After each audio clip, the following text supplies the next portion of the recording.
In previous episodes of Season '09 Bookish Mind, we covered all chapters of How Successful People Think by John C. Maxwell. For those who might have missed our detailed explorations or simply wish for a powerful refresher, welcome to this special bonus wrap-up, Season '09, Episode 12, where we distill the essence of impactful thought processes and reveal how mastering your thinking can fundamentally transform your life. So this deep dive is our comprehensive recap. We're pulling together the core wisdom from all 11 types of thinking Maxwell presents. And it's not just about summarizing, really. We want to give you a genuine shortcut to understanding this whole framework. Yeah, it's packed with, well, surprising facts and practical insights. Our mission, as always, is to help you get truly well-informed, quickly and thoroughly, equipping you with the tools to, fundamentally change your life. And that last part, changing your life, that's really the cornerstone of Maxwell's entire philosophy, isn't it? His foundational premise is basically this. Success isn't primarily about what people think. It's much more about how they think. And the truly exciting part, he believes this isn't some, fixed trait you're just born with. No, it's a learnable process. Maxwell is absolutely convinced that if you can change your thinking, you can, well, fundamentally change your life. It's about developing mental disciplines, not just cramming in more facts. Okay, so let's start right there at the beginning. This whole idea of how we think. Why are good thinkers, the ones who really get these mental disciplines, why are they always in such high demand? What makes them so, I guess, uniquely valuable? It's fascinating, really. Good thinkers are, well, indispensable. They bring this unique kind of value. First off, they're the problem solvers. When everyone else is stuck spinning their wheels, good thinkers are the ones generating those innovative ideas, the ideas that move organizations forward, build companies, strengthen communities, that kind of thing. And they're not bogged down by negativity. They just inherently carry this hope for a better future, always looking for solutions, always moving forward. And here's a really profound point Maxwell makes. Good thinkers are rarely vulnerable to deception. You think about that chilling quote from Adolf Hitler. What luck for rulers that men do not think. Just highlights the sheer power of independent critical thought, doesn't it? Wow, yeah. That really puts it starkly. Exactly. A well-trained mind isn't easily manipulated. And beyond just external pressures, good thinkers can even, rule themselves under really difficult circumstances. That inner resilience, that sort of calm in the storm, it truly comes from a mind that knows how to think. That's such a powerful distinction. It's not just about solving external problems, but having that internal fortitude, too. And Maxwell, after studying successful people for 40 years, he found this one unifying factor, right? Despite all their diversity. Yeah, astounding diversity. They were all alike in how they thought. And he concluded this was the key difference between successful and unsuccessful people. So if it's such a game changer, if it offers so much, why isn't everyone just doing it? What makes changing your thinking so, well, imperative, but also so challenging? That's the million-dollar question, isn't it? Yeah. The first crucial insight, I think, is that change thinking is just not automatic. Good ideas don't just, spontaneously appear while you're passively watching TV or something. You have to actively search for them. Becoming a better thinker takes real effort. It requires intentionality, consistent work. It's kind of like tending a garden, right? You have to plant seeds, water them, prune. Right, you can't just expect flowers to pop up. Exactly. But the incredible payoff is this. The more you engage in good thinking, the more good ideas start to flow. It genuinely builds on itself. It's like a muscle. So it's definitely not passive. It's a skill you have to actively cultivate. Absolutely. And that leads straight into the second insight. Change thinking is difficult. Make no mistake, this isn't some casual thing you pick up on a whim. I mean, Albert Einstein, arguably one of history's greatest minds, he famously said, thinking is hard work. That's why so few do it. That's pretty blunt. It is. And that inherent difficulty, well, it underscores why we need specific tools and processes to help us improve, which is exactly what Maxwell provides in the book. It demands discipline, a willingness to push past those mental comfort zones we all have. Okay, so it's hard work. What's the ultimate payoff then? What makes it worth that deep investment of time and, frankly, mental energy? That's the third crucial insight. It's really profound. Change thinking is absolutely worth the investment, perhaps more than any other investment you could make. Napoleon Hill, author of Think and Grow Rich, he once observed, more gold has been mined from the thoughts of man that has ever been taken from the earth.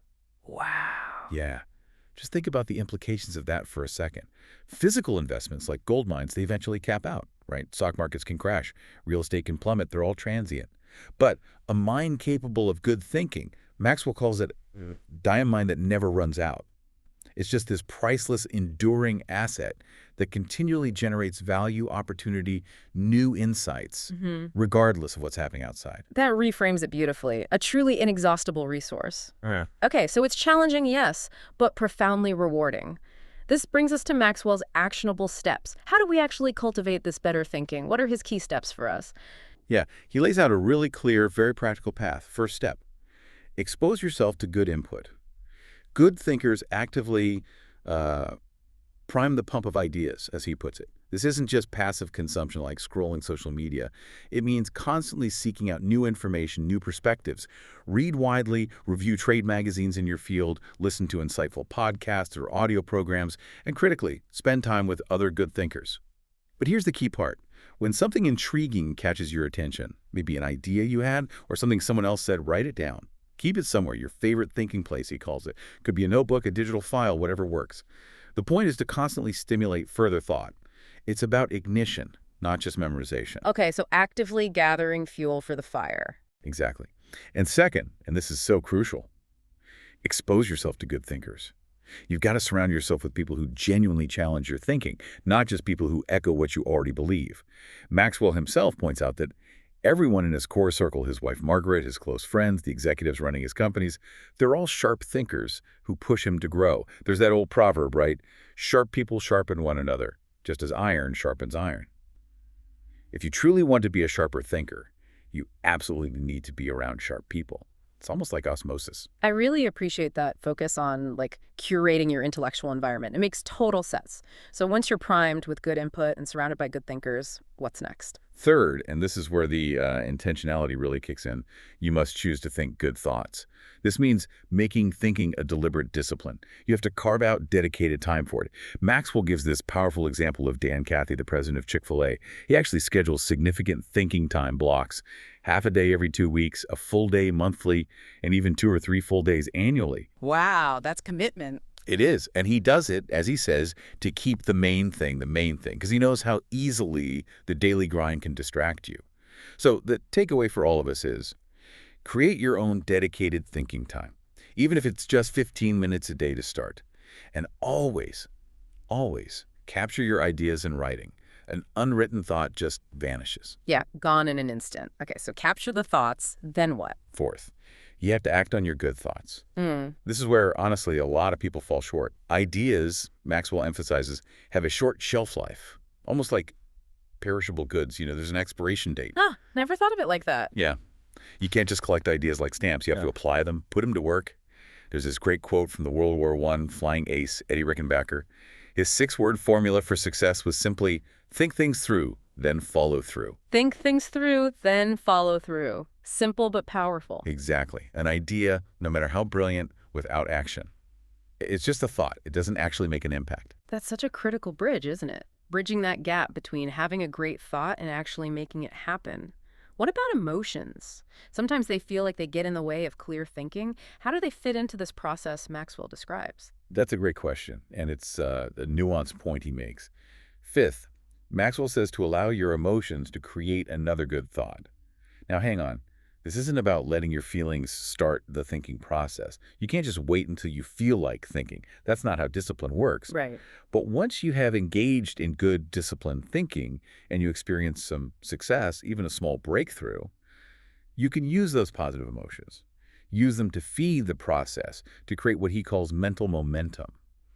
Savoring the success that comes from disciplined thinking can actually spur more productive ideas. It's about acting your way into feeling positive, rather than waiting to feel positive before you act. Ah, okay. Use the positive feeling as fuel, not as the starting point. Precisely.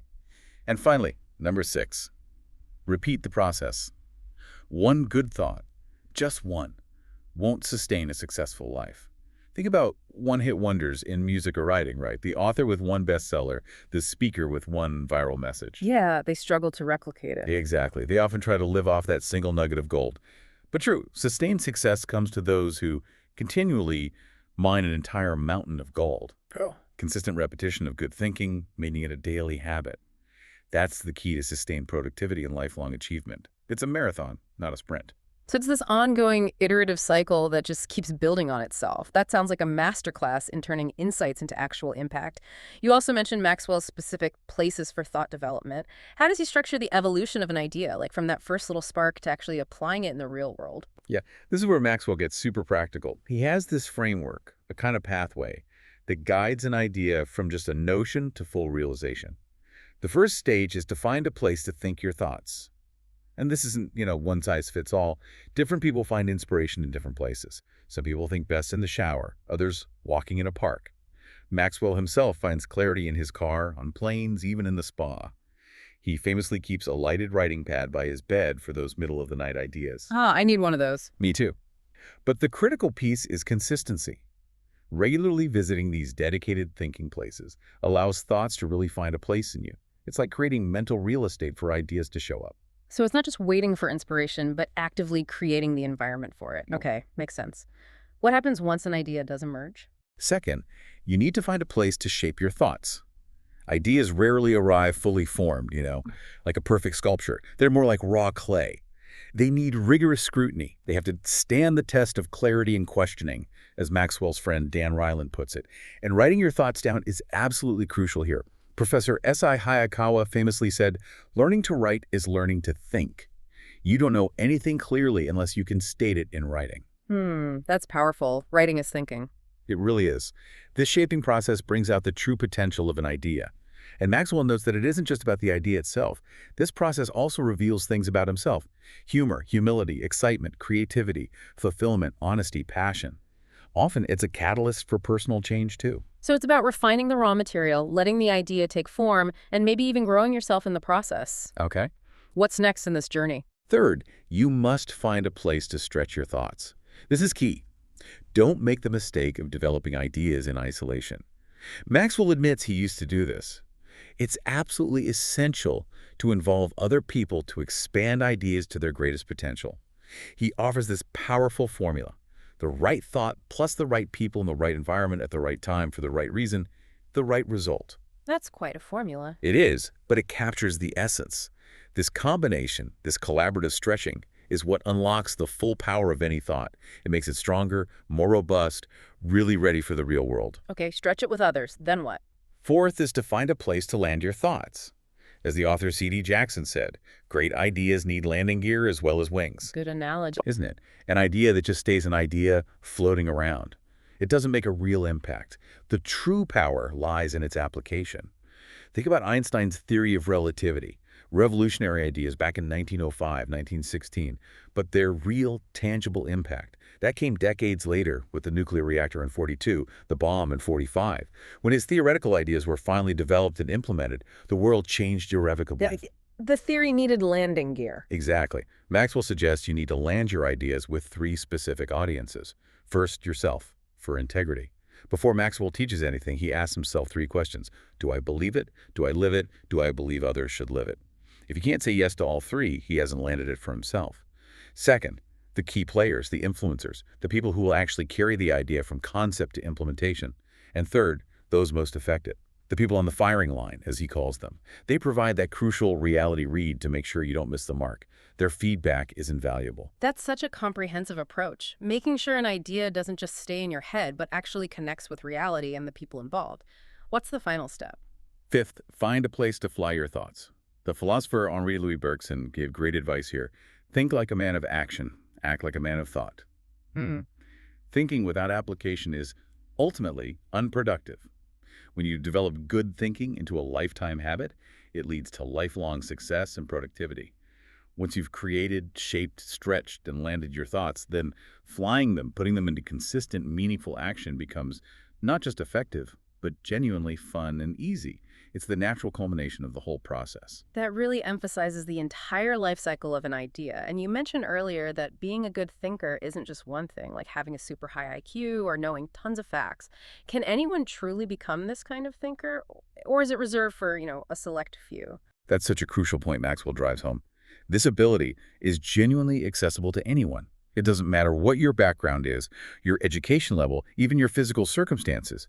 It only requires the willingness to engage in the process, day in and day out. It's fundamentally a choice and a discipline, not something you win in the genetic lottery. That makes me think of Jim Collins and Jerry Porras in Built to Last. They talk about a visionary company being like a great work of art, like Michelangelo's Sistine Chapel ceiling, or a novel like Huckleberry Finn or Beethoven's Ninth Symphony.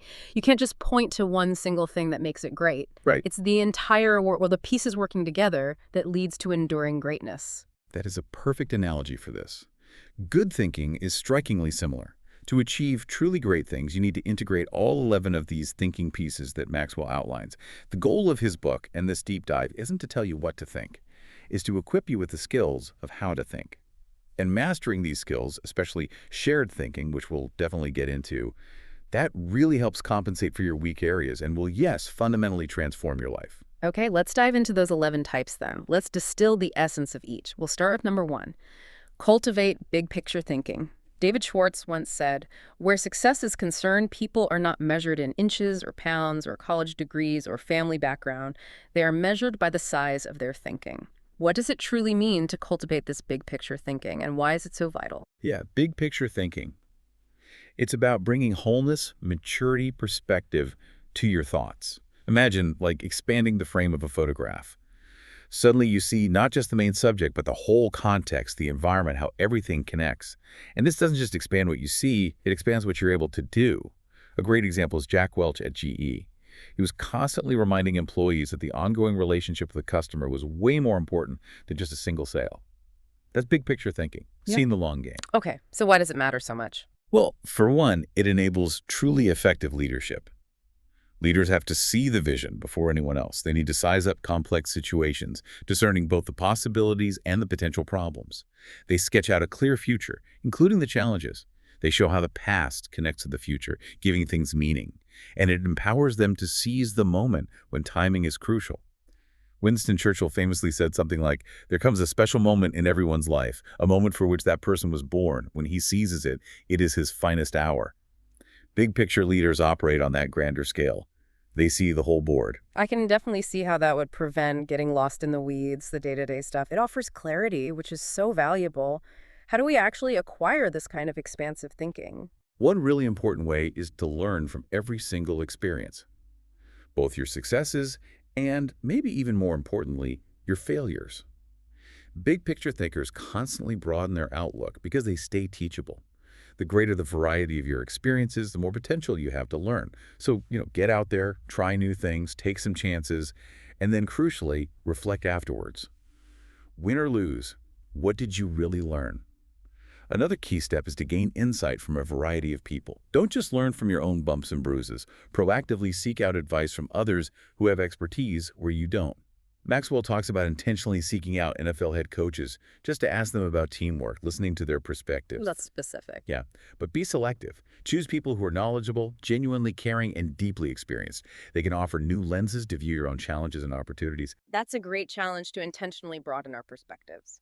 Okay, so if we're thinking about big picture thinking, a good question to ask ourselves is, am I thinking beyond myself and my immediate world so that I can process ideas with a holistic perspective? Now let's shift gears to number 2. Engage in focused thinking, the philosopher Bertrand Russell asserted. To be able to concentrate for a considerable time is essential to difficult achievement. What exactly is focused thinking and why is it so powerful? Focused thinking is really about removing distractions, cutting through the mental clutter, so you can concentrate with absolute clarity on one single issue. It's like a laser beam, cutting through the noise to hit the target. And it's powerful because, first, it harnesses immense energy toward a desired goal. Focus brings incredible power. Doesn't matter if you're refining a baseball curveball, optimizing a complex manufacturing process, or solving a tough math problem. The harder the task, the more focused time and mental energy are absolutely necessary. You can't multitask your way through difficult achievement. Second, focused thinking gives good ideas the time they need to truly develop. Good ideas might pop up during brainstorming, sure, but they become great ideas when you dedicate that selective, in-depth focused time to them. It can be frustrating, right? Staying with one thought when you feel stuck. But breakthroughs often come precisely from that deep dive. It's where raw potential gets refined into brilliance. So it's not just about generating lots of ideas, but really digging deep into the promising ones. Makes sense. But with all the things demanding our attention, how do you decide where to direct that focused thinking? That is the real challenge, isn't it? You can't give deep focus to everything. You have to be selective. So, One critical way is to identify your priorities. Don't just focus where the fire is hottest or where you're reacting. Instead, prioritize based on your unique strengths, on activities that give the highest return on your time and energy, and on those exceptional opportunities that align with your deepest values. Think about the 80-20 rule. Dedicate 80% of your focus on the top 20% of your most important activities. The Pareto principle. Exactly. Another powerful step is simply to remove distractions. And this isn't just about turning off your phone, though that helps. It means actively practicing your priorities, doing first things first, not just the easy or urgent stuff. It also means deliberately insulating yourself during those dedicated thinking blocks. Maxwell talks about balancing being accessible as a leader with purposefully withdrawing for deep thought. The key is to be truly present wherever you are, whether in a meeting or alone in your thinking space. Create that mental fortress. It definitely sounds like focused thinking demands some significant trade-offs to truly excel. Maxwell is pretty direct about what he gives up to go up, as he puts it. What are some of those key sacrifices he mentions? Yeah, he talks about three big ones, mainly. First, he admits he can't know everyone. As an outgoing person, he says it goes against his nature. But he understands that to focus on his core mission, he has to prioritize. He compensates by having a strong inner circle and relying on friends to keep him updated. Second, he can't do everything. He aims for excellence in a few key areas and delegates a lot of other projects, even fun ones, using his 10-80-10 principle. He gives 10% vision, the team does the heavy 80%, and he adds the final 10% polish, leverage effort. Smart. And third, he can't be well-rounded in every single area. He focuses intensely on the 1% that gives the highest return. He relies on his wife, Margaret, to keep him informed on the other 99% to maintain some balance. So yeah, being willing to give up some things you might enjoy to focus on what matters most, it's a tough but crucial lesson for mastery. That makes a lot of sense. So for focused thinking, a really vital question to ask is, am I dedicated to removing distractions and mental clutter so that I can concentrate with clarity on the real issue? Now, let's explore number 3. Harness creative thinking. Vince Lombardi, the legendary coach, said, "The joy is in creating, not maintaining." What does creativity truly mean here, especially for those of us who might think, oh, I'm not really the creative type? Maxwell sees creativity as pure gold, and Annette Moser-Wellman calls it a firm's most valuable resource. And here's the key thing. It's not necessarily about original thought, like inventing something totally new from thin air. Often, creative thinking is more like a composite of other thoughts gathered along the way. Think about great artists they built on the work of those who came before them. They saw what everyone else saw, but then they thought something nobody else had. It's often about connecting existing ideas in new ways, finding new solutions or new ways of doing old things. That definitely reframes it in a much more accessible way. Okay, so what are some characteristics of these creative thinkers, and why should we really try to discover this joy? Well, creative thinkers, first, they value ideas deeply. They're dedicated to nurturing them. They understand it takes discipline just as much as raw talent. Second, they're good at connecting the unconnected. Graphic designer Tim Hansen said creativity is the ability to make connections, make associations, turn things around, and express them in a new way. They see patterns and possibilities where others just see separate pieces. And third, crucially, they don't fear failure. Creativity inherently involves risk, potential missteps. Charles Frankel asserted that anxiety is the essential condition of intellectual and artistic creation. Creative people are willing to look a bit foolish sometimes, to try ideas that might flop. That willingness to fail is actually a prerequisite for real innovation. Okay, so value ideas, connect things, don't fear failure. Why discover this joy? What are the big benefits? Well, it adds limitless value. It gives you this endless reservoir of ideas, increasing your capabilities exponentially. It's about seeing new solutions or finding those innovative ways to do old things. And maybe even more exciting, it compounds. Maya Angelou wisely said, "You can't use up creativity. The more you use, the more you have." It truly thrives and grows in a nurturing, experimental environment. It's a resource that expands the more you tap into it. That's a truly compelling benefit, a resource that grows with use. So if we want to cultivate this, how do we actually discover this joy of creative thinking in our own lives and work? Okay, first step, remove creativity killers. These are those attitudes and phrases that just stifle creative thought before it even gets off the ground. Maxwell lists a bunch, but common ones include saying, "I'm not a creative person." That's just a self-imposed limitation. Or always insisting on follow the rules, especially when they're rigid and unnecessary, or saying things like, it can't be done, or the classic, we tried that before. Oh, yeah, hear that one a lot. Right. Don't let anyone, especially yourself, talk you out of a potentially great idea just because it sounds foolish or unconventional at first. Second, ask the right questions.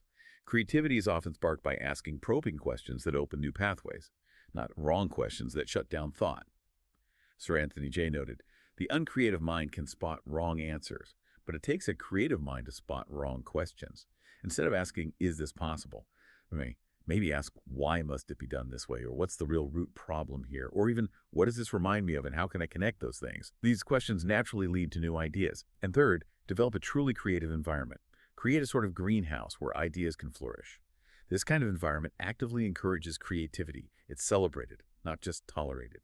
It values trust and individuality. It embraces creative people. Tom Peters famously said, weed out the dullards, nurture the nuts. It focuses on innovation, which is often just a logical combination of two or more existing elements, not solely on radical invention. And most importantly, it's willing to let people go outside the lines, to challenge those self-imposed limitations. As Charles Kettering said, all human development must be outside the rules. That sounds like a place where ideas would genuinely come alive. Okay, a great challenge for creative thinking then is, am I working to break out of my box of limitations so that I explore ideas and options to experience creative breakthroughs? Let's move on to number 4. Employ realistic thinking. Max Dupree, the former CEO of Herman Miller, asserted, the first responsibility of a leader is to define reality. What exactly is realistic thinking and why is it so crucial, maybe even foundational? Yeah, reality, in this context, it's simply the difference between what we wish for and what is. It's facing the facts, good or bad. Maxwell shares his own journey with this. He initially avoided realistic thinking, thought it was too negative, then he engaged occasionally. But eventually he realized it was absolutely essential for solving problems and learning from mistakes. Now it's a continuous foundation for his business decisions. It provides both certainty and security. Okay, so why is it so crucial? Well, first, it minimizes downside risk. It forces you to really think through the consequences of your actions, allowing you to plan for worst-case scenarios. This isn't about being pessimistic, it's about being prepared. It lets you anticipate pitfalls and develop contingency plans before you need them. Second, it acts as a catalyst for change. Staring reality right in the face makes the need for change undeniable. You can't grow without it. It gets rid of that passive attitude that success is just luck. When you realistically assess where you are, the path forward, even if it's tough, becomes much clearer. And third, it brings dreams to fruition. John Galsworthy observed, idealism increases in direct proportion to one's distance from the problem. A realistic look at a dream, what it truly takes in terms of effort, resources, sacrifice, is absolutely essential for achieving it. Without that dose of realism, dreams often just stay dreams, That's so true, especially for naturally optimistic people. How do you cultivate this? How do we recognize its importance and actually integrate it? A key step is simply to do your homework. The process starts with getting the facts straight. Chester Bowles advised, stripping away your preconceived opinions, diligently gathering all the relevant facts, and then making honest decisions. Good thinking, especially realistic thinking, requires solid data. It's not necessarily about generating original data yourself, but about diligently researching and gathering sound information from reliable sources. Maxwell himself admits that a lot of his best thinking has been done by others, because he leverages existing facts and insights. So fact-finding is paramount. What else? Another powerful technique is to picture the worst-case scenario.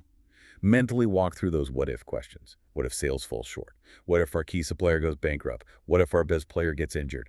The goal isn't to dwell on the negative, but to be prepared for anything. Charles Hull wisely advised, deliberate with caution, but act with decision. This mental preparation builds confidence and really minimizes that disappointment gap between rosy expectations and harsh reality. Let's use a real-world example. You mentioned being at the Super Bowl in New Orleans right after 9/11, back in 2002. How did realistic thinking play out in that high-stakes environment? Oh, an incredible display. Yeah. That game was designated a national security special event. That meant the Secret Service, the military, local law enforcement, they were all overseeing security at the absolute highest level. We saw 8-foot fences, massive concrete barriers blocking roads, sharpshooters visibly positioned on nearby roofs, intense screening, pat-downs, metal detectors for absolutely everyone entering the perimeter. Wow. And the realistic thinking went deep. They had prepared for the worst imaginable scenarios. Evacuation plans were meticulously drilled. Superdome staff knew exactly what to do. It allowed the mayor, Mark Morial, to confidently state that New Orleans would be the safest place in America. And that confidence came directly from their comprehensive, no stone unturned, realistic thinking and preparation. We felt entirely secure there, despite the context. It was a real testament to the power of facing reality head-on. That's a powerful demonstration. Realistic thinking, even if uncomfortable initially, ultimately builds security and confidence. Okay, so for realistic thinking, a crucial question is, am I building a solid mental foundation on facts so that I can think with certainty? Yeah. Next up, number 5. Utilize strategic thinking. There's that often quoted, slightly depressing truth. Most people spend more time planning their summer vacation than planning their lives. What exactly is strategic thinking, and what makes it so impactful? Strategic thinking is essentially purposeful planning that impacts any area of life. It's not just for big business or the military. Maxwell applies this rigorously himself. At the start of every month, he dedicates half a day to meticulously planning his calendar for the next 40 days. He blocks out time for travel, family, specific projects, writing, meetings, even fun stuff. And crucially, he builds in buffer time for the unexpected. This detailed, proactive planning cycle is a huge contributor to what he accomplishes year after year. 40 days out, that's planning. It is. And it's impactful because, first, strategic thinking simplifies the difficult. Maxwell calls it planning on steroids. It takes complex, overwhelming issues and breaks them down into manageable, actionable parts. Miguel de Cervantes said, "The man who is prepared has his battle half fought." Think of Henry Ford's assembly line, breaking down car manufacturing into small, simple jobs anyone could do. Maxwell's personal system, with like 1,200 organized files for quotes and stories, simplifies his lesson prep in the same way. It makes the complex manageable. Second, it prepares you today for an uncertain tomorrow. Strategic thinking is that essential bridge connecting where you are now to where you want to be. It provides direction and credibility today while significantly boosting your potential for tomorrow. Mary Webb suggested it's like saddling your dreams before you write them. You're not just dreaming, you're actively preparing the way for those dreams to become reality. That disciplined approach, bridging today to tomorrow, sounds incredibly effective. So if we want to release this power, what are the steps to become better strategic thinkers ourselves? Okay, a really critical first step is to ask why before how. We have this natural urge to jump immediately to the how are we going to do this? But resist that urge. First, ask why. Why are we doing this? What's the underlying reason? What's the real purpose? What are the opportunities? Eugene G. Grace said the great engineer knows if, where, and when a bridge should be built, not just how to build it. Understanding the why ensures your how is actually aligned and serves the right purpose. That makes sense. Get the foundation right first. What else? Second, you absolutely must put the right people in the right place. You can have the most brilliant strategy ever devised, but if you don't have the right team to implement it, it's just a piece of paper. Maxwell stresses including your team in the process. The best strategic thinking is useless if the wrong people are trying to execute it. Miscalculating the people part leads to problems instead of potential, or grief instead of growth, as he puts it. It's about leveraging your human capital strategically. That's vital. Right. Strategy needs the right people, and it's not a one-time thing, is it? Absolutely not. That's the final point here. Repeat the process. Strategic thinking is continuous. Olin Hendricks compared it to showering. You have to keep doing it. Major issues, big goals, they demand ongoing strategic thought. Thane Yost nailed it. The will to win is worthless if you do not have the will to prepare. Preparation through strategic thinking is constant. That continuous nature is key. Let's look at an example. How did Maxwell House Coffee manage that incredible run-supplying Passover Haggadah booklets for over 70 years? 40 million copies. That's a fascinating long-term marketing success. Yeah, that stemmed directly from brilliant strategic thinking way back when. About 80 years ago, a marketing guy named Joseph Jacobs advised the company they could seriously boost coffee sales during Passover if their product was certified kosher. Ah, the kosher angle. Right. Once they did that, he then suggested they give away the Haggadah booklets, the text used in the Passover Seder meal, to drive sales even further. It was this ingenious mix of cultural understanding and sharp business strategy. And they've been doing it ever since, creating and giving away those booklets, selling kosher for Passover coffee. It's a remarkable example of sustained success fueled by strategic foresight that saw an unmet need and cleverly connected it to their product. That's incredible. Real long-term vision. Okay, so for strategic thinking, a powerful question for us to consider is, am I implementing strategic plans that give me direction for today and increase my potential for tomorrow? Let's move on to number 6. Explore possibility thinking. Sam Ewing had that funny but pointed quote, "Nothing is so embarrassing as watching someone do something that you said could not be done." What is possibility thinking at its core, and why should we actively cultivate it? Possibility thinking is really the ability to tackle seemingly impossible tasks because you genuinely believe there are solutions. It's about seeing what can be done, even when everyone else says it can't. It's a mindset that just unlocks potential. And it's powerful because, first, it increases your own possibilities exponentially. When you actually succeed at something difficult, something others deemed impossible, it opens up countless doors you never even knew existed. Think about George Lucas in Star Wars. His absolute commitment to creating those impossible special effects for the original movie. It led directly to founding Industrial Light and Magic, ILM, a groundbreaking effects company. Which changed filmmaking forever. Totally. And that, in turn, influenced pop culture massively, generated huge merchandising empires. When you open yourself to possibility thinking, you open yourself to way more opportunities and avenues for success. Second, it generates incredible energy. There's just this direct link between possibility thinking and your energy levels. People get energized by the prospect of success, by tackling a challenge, right? Not by lost causes or things they think are impossible. Believing something can be done fuels your motivation and drives you forward. And third, it prevents giving up prematurely. Possibility thinkers truly believe they can succeed, even when the odds look terrible. Dennis Wheatley captured it perfectly. The winners in life think constantly in terms of I can, I will, and I am. That deep belief often wins half the battle before you even start. It gives you that mental fortitude to just keep going. That's so true. I remember how Rudy Giuliani led New York City after 9/11. He specifically drew inspiration from Winston Churchill during the Blitz, reading Churchill's biography to instill confidence and, well, possibility in a city that was just shattered. He really embodied that belief in the ability to rebuild. So how do we actually acquire this energy of possibility thinking? How do we foster it? Okay, first and foremost, you absolutely have to stop focusing on the impossibilities. That's the critical first step. Actively stop that negative self-talk. Shut down the part of your brain that immediately says, nah, that's not possible. The sports psychologist Bob Rotella advises, just eliminate all the negative thoughts from your mind and whatever's left will be fine. You might even need to ask a trusted friend to point out when you're being pessimistic until it becomes a habit. Haha, a pessimism police friend. Exactly. Second, look for possibilities in every single situation. This goes beyond just not being negative. It's actively seeking the positive, the opportunity, the potential upside. Don Soderquist, the former Walmart exec, told this great story about Sam Walton. They visited a really terrible competing store. Soderquist only saw the flaws, the mess, but Walton, walking through the same store, he found positives. An excellent pantyhose rack, a surprisingly extensive ethnic cosmetics section. Really? Yeah, and Walton's possibility thinking led directly to improvements in Walmart stores based on those observations. It's about your attitude, your deliberate choice, not some innate genius. That's a great practical way to apply it. The powerful truth really is, those who believe they can't usually don't. But if you believe you can, you often can. That's the undeniable power of possibility thinking. So, a powerful question for us here is, am I unleashing the enthusiasm of possibility thinking to find solutions for even seemingly impossible situations? Let's shift now to number 7, learn from reflective thinking. Jules-Henri Poincaré observed, to doubt everything or to believe everything are two equally convenient solutions. Both dispense with the necessity of reflection. What is reflective thinking, and why should we embrace its lessons? Reflective thinking. Maxwell calls it the crock pot of the mind.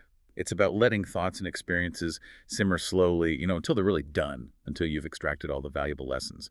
Its main purpose is to learn from both your successes and your mistakes, to identify what specific actions or approaches you should repeat, and determine what needs to change. It's this incredibly valuable exercise for gaining deeper understanding, allowing you to mentally revisit the past with fresh eyes and more insight. The crockpot of the mind. I like that. Why is it so crucial? Well, first, it provides true perspective. Reflection lets you step back and evaluate experiences properly. You can appreciate aspects you might have missed in the moment and gain new, sometimes profound understanding. Maxwell mentions always asking his kids after vacations, what did you like best and what did you learn? Reflection also lets us recognize sacrifices others made for us, like our parents' efforts, which we often only truly appreciate when we're in similar shoes ourselves. It's about seeing the whole, complete picture. Second, Reflective thinking transforms mere experience into genuine value. Experience itself is valuable. Sure, Shakespeare called it a jewel, but it's the insight gained through reflection that adds the real lasting value. Mark Twain's famous story about the cat on a hot stove illustrates this perfectly. The cat learns not to sit on a hot stove again. But reflective thinking ensures you don't then avoid all stoves, hot or cold. It equips you with wisdom for the future, not just simple avoidance based on past pain. That's so true. Experience alone isn't enough if you don't extract the lessons correctly. Okay, so for those of us who aren't natural reflectors, maybe we find it uncomfortable. How do we actually embrace its lessons and make it a consistent practice? Okay, a critical first step is to set aside dedicated time for reflection. As Socrates famously said, the unexamined life is not worth living. For most of us, reflection isn't spontaneous. It can feel awkward or uncomfortable just sitting with your thoughts. So it's absolutely crucial to intentionally carve out the time. Schedule it, prioritize it, treat it as seriously as any other important meeting or task. Put it on the calendar. Exactly. Second, you need to remove yourself from distractions. Reflection demands solitude, an uninterrupted environment. Maxwell uses his various thinking places, the spa, that rock in his backyard, a favorite chair ensuring physical separation from interruptions. The key is to truly unplug from external noise and just be alone with your thoughts. Let them percolate, let them clarify. And third, ask the right questions. The quality of your reflection hinges directly on the quality of your questions. Maxwell actually categorizes his reflection questions: personal growth, adding value, leadership, faith, family, inner circle, new discoveries. You might ask yourself things like, what went really well here and why? Or what didn't go as planned? And what specific action will I take differently next time? These specific prompts guide your thinking and help you pull out actionable insights rather than just, mentally replaying events. Ultimately, reflective thinking gives us that perspective within context, connects us with our journey, and offers real counsel for the future. It's such an invaluable tool for growth. So, a key question for us to ponder is, am I regularly revisiting the past to gain a true perspective and think with understanding? Let's turn now to number 8. Question popular thinking. Douglas Cardinal had that challenging quote, "I'm not an answering machine, I'm a questioning machine. If we have all the answers, how come we're in such a mess?" What's the fundamental problem with just going along with popular thinking? Why should we be wary of it? Well, the core problem, as John Maynard Keynes pointed out, is that the difficulty lies not so much in developing new ideas as in escaping from the old ones. Going against the grain, questioning what everyone knows or how things are always done, is inherently difficult. Popular thinking, in Maxwell's view, is often just too average, too inflexible, too lazy, and definitely too limiting. If you value fitting in and being popular more than you value genuinely good thinking, you severely restrict your potential for any kind of breakthrough or real growth. Okay, so why specifically should we question it? Well, first, popular thinking often signals a lack of actual thought. As Kevin Myers notes, the problem with popular thinking is that it doesn't require you to think at all. It's the easy path, the path of least resistance. It leads people to blindly follow trends. Think about stock market bubbles, where people pile in long after the smart money has left. It requires minimal effort, so it yields minimal insight. Second, it can offer a really dangerous false sense of security. People look for safety in numbers, right? They assume if lots of people are doing something, it must be okay, it must be right. But history is just littered with examples where popular thinking was disastrously wrong. Believing the Earth was the center of the universe, accepting unsanitary surgical practices, denying women the right to vote.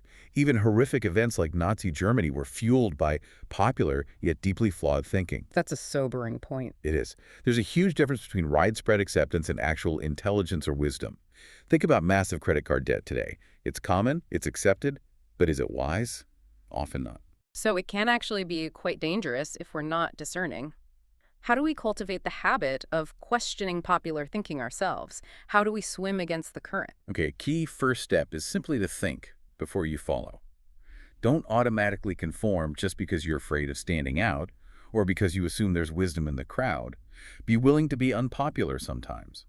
Maxwell tells that story about right after 9/11. Most people were terrified to travel. He saw an opportunity. Incredibly cheap flights and hotels. He went to New York City, got great deals, even saw the producers on Broadway. For him, going against that popular fear contained the seeds of vision and opportunity. Sometimes the best opportunities are exactly where others are afraid to look. Interesting perspective. What else? Second, you need to continually question your own thinking. This is maybe even harder. As Andy Stanley says, the greatest enemy to tomorrow's success is sometimes today's success. Traditions, even ones you helped create that were once revolutionary and super successful, might not serve the future well. Don't let your attachment to your past wins or your established methods hinder future progress or block a potentially better way. Even your own status quo needs regular, honest scrutiny. That's a great reminder to challenge our own assumptions, not just the crowd's. Okay, so for questioning popular thinking, a powerful question for us is, am I consciously rejecting the limitations of common thinking in order to accomplish uncommon results? Let's move to number 9. Benefit from shared thinking. Ken Blanchard said it so simply. None of us is as smart as all of us. What is shared thinking, and why should we actively cultivate it? Why is it so powerful? Shared thinking is really all about leveraging the thoughts, the ideas, the perspectives of other people to achieve compounding results. It's about accomplishing far, far more together than you ever could flying solo. Good leaders instinctively get this. And it's vital because, first, shared thinking is often faster than solo thinking. In today's fast-paced world, collaboration provides invaluable shortcuts. If you're trying to learn a new skill or tackle a complex problem, you'll almost always get there much faster by working with someone who has experience, rather than trying to reinvent the wheel all by yourself. It's like giving yourself a massive head start. Second, it's fundamentally more innovative than solo thinking. True innovation rarely happens in a vacuum. Albert Einstein himself acknowledged how much his own life and work were built upon the labors of my fellow men, both living and dead. Think about iconic collaborations, the Curies in science, Lennon and McCartney in music. Combining diverse thoughts and perspectives consistently sparks ideas you'd simply never conceive of on your own. That synergy of different minds coming together, that's where the real magic often happens. That makes perfect sense, the power of diverse perspectives colliding. So how do we actually encourage this? How do we benefit from a shared thinking effectively? Okay, the foundational step, the absolute starting point, is to truly value others' ideas. This isn't just about being polite, it's a deep-seated belief. Ask yourself honestly, are you emotionally secure enough to genuinely consider ideas from others, especially if they challenge your own? Do you truly value people themselves, not just their output? Do you value the messy, interactive process of debating and refining ideas together? Maxwell realized it's crucial who is doing the sharing, the quality and mindset of the person, not just the act of sharing itself. So it starts with a genuine respect for others' contributions. Absolutely. And second, you need to select the right people for shared thinking. Don't just grab your buddies or whoever's convenient for brainstorming. Use specific criteria. Choose people who prioritize the idea's success over their own ego. People who genuinely add value, who can handle quick changes and pivots, who appreciate others' strengths, and who understand their own value while always putting the team first. Look for those who bring out the best in others, who have maturity and relevant experience, who take ownership, and who consistently maintain that we attitude, not a me attitude. The right mix of minds is absolutely paramount for shared thinking to actually work. Finding the right collaborators is key. It seems like whatever you're trying to accomplish, you can almost certainly do it better with shared thinking. Good leadership really is about bringing the right people together for the right purpose so everyone wins. So a key question for shared thinking is, am I consistently including the heads of others to think over my head and achieve compounding results? Next, let's explore number 10. Practice unselfish thinking. Ben Sweetland had that beautiful quote, "We cannot hold a torch to light another's path without brightening our own." What is unselfish thinking, and why does Maxwell consider it such a powerful, potentially life-changing discipline? Unselfish thinking, in Maxwell's framework, is a type of thought that can genuinely, profoundly change your life. It can redefine your whole view of success. And interestingly, he says it often delivers the greatest return on investment, not just for others, but surprisingly, for yourself too. It's powerful because first, it brings profound personal fulfillment. Few things in life bring greater rewards or deeper, more lasting satisfaction than genuinely helping other people. Charles H. Burr believed, "Getters generally don't get happiness, givers get it." Alan Loy McGinnis noted, "There is no more noble occupation in the world than to assist another human being." Think about Alfred Nobel. He mistakenly read his own premature obituary, which called him a merchant of death because of his invention of dynamite. He was horrified. That prompted him to completely shift his focus, vowing to use his vast wealth to promote peace and contribute to humanity. That led directly to the Nobel Prizes. His unselfish shift in thinking completely transformed his legacy. Wow, what a story. Isn't it? Second, unselfish thinking actually increases your own quality of life. The generosity that comes from unselfish thinking deepens your appreciation for life itself. It helps you prioritize higher values. When you actively seek to see and meet the needs of others, It puts your own challenges and problems into perspective. It enhances the quality of life for both the giver and the receiver. As Maxwell puts it so well, there is no life as empty as the self-centered life. There is no life as centered as the self-empty life. That's incredibly impactful. No life is centered as the self-empty life. Okay, so how do we experience this profound satisfaction? How do we truly practice unselfish thinking in our busy lives? Well, the process really begins with a deliberate choice. Put others first. This is a fundamental shift in focus, away from yourself and towards others. Ken Blanchard and Norman Vincent Peale wisely said, "People with humility don't think less of themselves. They just think of themselves less." It's about making a conscious, ongoing commitment to consider the interests of others as much as, or sometimes even before, your own. It's an active decision you make over and over. So it starts with that internal shift. Yes. And then second, you need to invest in people intentionally. This is often the highest expression of unselfish thinking. It means genuinely investing your time, energy, and resources into another person's personal development or well-being. Think about a healthy marriage or effective parenting. What's often valued most, not expensive gifts, but time and undivided attention. Approach your relationships like win-win partnerships, where as an unselfish thinker you prioritize the other person winning first, knowing that ultimately everyone benefits from that approach. We saw such a profound, almost gut-level demonstration of unselfish thinking after 9/11. What did you observe during that time that really exemplified this? Oh, that tragedy in 2001.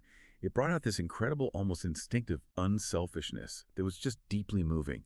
You saw firefighters, police officers, first responders racing into the collapsing World Trade Center towers, never seeming to pause to consider their own safety. It was selfless service in its absolute purest form. Maxwell's own company responded quickly. They added an America Praise segment to a previously planned simulcast, and that effort ultimately raised an astonishing $5.9 million for victims' families, distributed through World Vision.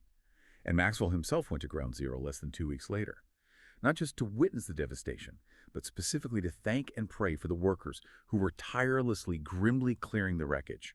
It was this powerful, tangible act of service. It really embodied that Horace Mann quote, "Be ashamed to die until you have won some victory for humanity." That willingness to serve without expecting anything back, even facing danger or grief, that's the heart of unselfish thinking. That's a powerful reminder of how unselfish thinking can really transform even the darkest moments.